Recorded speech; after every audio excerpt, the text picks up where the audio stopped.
இங்கே பாருங்கள், ஒரு டீ கட்டி விட்றாரு. எடுத்து மாட்டணும். மாற்றாங்க. லைட் மாட்டிட்டு இருக்கிறாங்க கம்பத்தை. லைட்டில் இருக்கிற பாருங்க. டீ கட்டி விட்டாங்க கைத்தில்.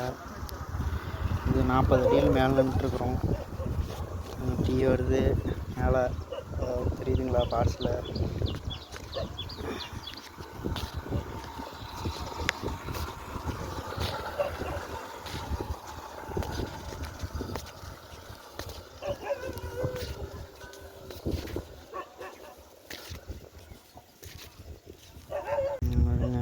டீ வருது மேலே, கீழே இருக்குது பூமி. ஃபாரஸ்ட்டு ஃபுல்லாக மலை. ஃபாரஸ்ட் ஒட்டியே வேலை செய்கிறோம். தெரியுதுங்களா? பவரில் டீ வந்துருச்சு.